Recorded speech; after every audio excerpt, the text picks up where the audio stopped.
కారణం ఏమిటంటే ప్రతి సంవత్సరము బ్రహ్మాండమైన వర్షాలు పడతా ఉన్నాయి, రిజర్వాయర్లు పూర్తిగా నిండున్నాయి. ఆ టైంలో క్రాప్ హాలిడే డిక్లేర్ చేసి రిజర్వాయర్ నిండుగా పెట్టి క్రాప్ హాలిడే డిక్లేర్ చేసి రైతులను ఇబ్బంది పాలు చేయడం ఇష్టం లేక కొద్దో గొప్ప మోడర్నైజేషన్ కార్యక్రమంలో కొద్దో గొప్ప మేము అనుకున్నంత వేగంగా చేయలేకపోయి ఉండొచ్చు. కానీ చంద్రబాబు నాయుడు గారి హయాంలో అంత కరువే ఉన్నప్పుడు ఆయన ఎందుకు చేయలేదని అడుగుతా ఉన్నా. ఆ 5 సంవత్సరాలు ఏమాత్రం చేశాడని అడుగుతా ఉన్నా.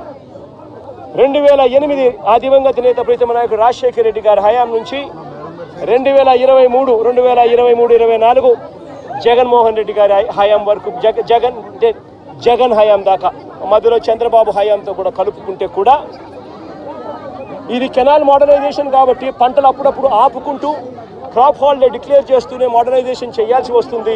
ఒకవేళ రిజర్వాయర్లో నీళ్లు ఉన్న పరిస్థితి అయితే, ఇటువంటి పరిస్థితుల్లో ఈ మొత్తం సంవత్సరాలు కలిపి 2015 నుంచి 2023, 2024 దాకా చూసుకుంటే కూడా ఈ 9 ఏళ్ళు కలిపితే కూడా అందరి ప్రభుత్వాలలో కూడా ఖర్చు పెట్టింది ఎంత అనంటే కేవలం 95 కోట్ల రూపాయలు. మరి నేను అడుగుతా ఉన్నా, మరి ఇది ఏమాత్రం ఇంకిత జ్ఞానం ఉన్న ఈ చంద్రబాబు నాయుడు గారు ఈ మాదిరిగా అబద్ధాలు ఆడడం ధర్మమేనా అని అడుగుతా ఉన్నా. ఒకవైపున ఏలేరు రిజర్వాయర్కి సంబంధించి ఫ్లడ్ కుషన్ మేనేజ్మెంట్లో పూర్తిగా విఫలమై కావాలని ఒక మ్యాన్ మేడ్ ఫ్లడ్ క్రియేట్ చేసి రైతులందరినీ కూడా ఇబ్బంది పాలు చేసి ప్రజలందరినీ ఒకవైపున ఇబ్బంది పాలు చేసి ఇంకా వేలెత్తి చూపిస్తాడు జగన్ మీద. నేను అడుగుతా ఉన్న, చంద్రబాబు నాయుడు గారు ప్రభుత్వం వచ్చి దాదాపు 4 నెలలు అయిపోయింది. ఇప్పటికైనా కూడా చంద్రబాబు నాయుడు గారి హయాంలో ఏదన్నా జరుగు, ఎక్కడన్నా జరుగు, ఏమన్నా జరుగు, దానికి కారణం జగన్ అంటాడు. ఎక్కడేమన్నా జరుగు, కారణం జగన్.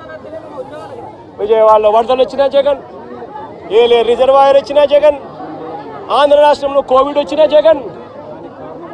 చంద్రబాబు నాయుడు గారి హయాంలో చంద్రబాబు నాయుడు గారు ఏమి చేయలేకపోయినా కారణం జగన్ జగన్ జగన్ జగన్ జగన్ జగన్. అయ్యా చంద్రబాబు, 4 నెలలు అయిపోయినాయా నీ ప్రభుత్వం వచ్చి, ఇంకా జగన్ జగన్ జగన్ జగన్ అని చెప్పి జగన్ నామం చేయడం కాదు నువ్వు చేయాల్సింది. రాష్ట్ర ప్రజలకు నిజాయితీతో పాలన చేయడం నేర్చుకొని అడుగుతా ఉన్నా. రాష్ట్ర ప్రజలకు న్యాయంగా ధర్మంగా ఇవ్వాల్సింది ఇచ్చే కార్యక్రమం మీద ధ్యాస పెట్టుకొని అడుగుతా ఉన్నా. ఇదే మనిషి పెద్ద మనిషి చంద్రబాబు నాయుడు గారి హయాన్ని ఒక్కసారి చెప్తా ఉన్నా. ఈరోజు నేను అడుగుతా ఉన్నా, రైతుల విషయానికి ఇదే రైతుల విషయానికి సంబంధించి నేను చెప్తా ఉన్నా. ఇదే పెద్ద మనిషి చంద్రబాబు నాయుడు గారి హయాంలో ఒక్కసారి పరిస్థితి ఎలా ఉంది అని గమనించమని అడుగుతా ఉన్నా. ఇంతవరకు ఈరోజు ఈ క్రాప్ కార్యక్రమం జరగడంలా ఆర్బీకే వ్యవస్థ పూర్తిగా నిర్వీర్యమైపోయింది. సచివాలయాలలో ఈరోజు పూర్తిగా నిర్వీర్యం చేసి సచివాలయాలను వదిలేశారు. వాలంటీర్ వ్యవస్థ కనుమరుగైపోయింది. రైతులకు ఇవ్వాల్సిన ఉచిత పంటల బీమా గాలికి వదిలేశాడు. రైతుల తరపున కట్టాల్సిన ఇన్సూరెన్స్ ప్రీమియం కట్టకుండా వదిలేశాడు.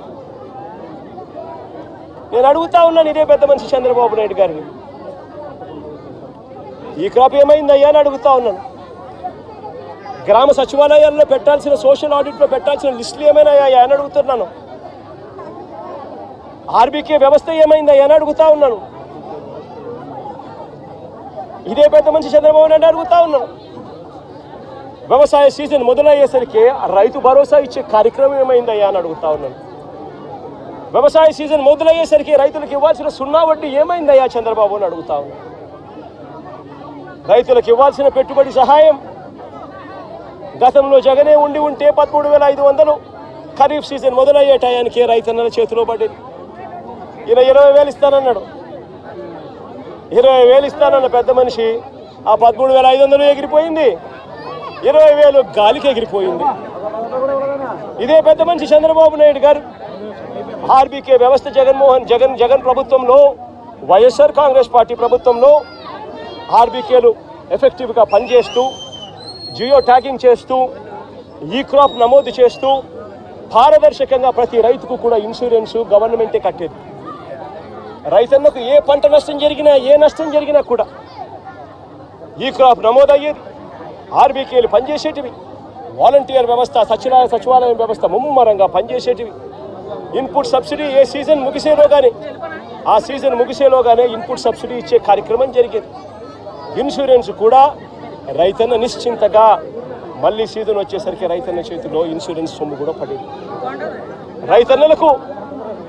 రైతన్నలకు ₹1 ఖర్చు కూడా లేకోకుండా ఇన్సూరెన్స్ ప్రీమియం రాష్ట్ర ప్రభుత్వమే కట్టేది. రైతన్న వ్యవసాయం మొదలు పెట్టేసరికి రైతన్న చేతిలో పెట్టుబడి కోసం రైతు భరోసా సొమ్ము ఉండేది. నేను అడుగుతా ఉన్నా, ఈరోజు దేశంలో ఎక్కడా లేని విధంగా వైఎస్ఆర్ కాంగ్రెస్ పార్టీ ప్రభుత్వంలో, జగనన్న ప్రభుత్వంలో ప్రతి రైతుకు కూడా ఇలాంటి నష్టం గతంలో జరిగి ఉంటే గతంలో రైతన్నకు ఎంత వచ్చేది అని చెప్పి ఒక్కసారి ఆలోచన చేయమని చెప్పి నేను కోరుతా ఉన్నా ప్రతి ఒక్కరిని కూడా. ఇదే జగన్ ప్రభుత్వంలో జరిగి ఉంటే రైతన్నకు ఏమేం మేలు జరిగి ఉండేటివే తెలుసా? ఈ పాటికే రైతన్నకు సీజన్ స్టార్ట్ అవుతూనే, ఖరీఫ్ సీజన్ స్టార్ట్ అవుతూనే రైతన్నకు రైతు భరోసా కింద, పెట్టుబడి సహాయం కింద రైతన్న చేతిలో ₹13,500 రైతన్నకు భరోసా ఇస్తూ నిలబడేది. సీజన్ ముగిసేలోగానే పెట్టుబడిగా సహాయం ఒకటే కాదు, రైతన్నకు గతంలో చంద్రబాబు నాయుడు గారి హయాంలో విపత్తులు వస్తే హెక్టార్కు ₹15,000 మాత్రమే ఇస్తా ఉన్న పరిస్థితులు. అది కూడా తప్పుడు మాటలు మాట్లాడాడు, అబద్ధాలు మాట్లాడాడు. ఆయన హయాంలో ఏదో ఎక్కువ ఇస్తా ఉన్నారంట, జగన్ వచ్చిన తర్వాత తగ్గించాడు. అది కూడా అబద్ధమే. ఆయన హయాంలో హెక్టార్కు 15,000 ఇస్తా ఉంటే జగన్ వచ్చిన తర్వాత, వైఎస్ఆర్సీపీ ప్రభుత్వం వచ్చిన తర్వాత దాన్ని 17,000 చేసింది హెక్టార్.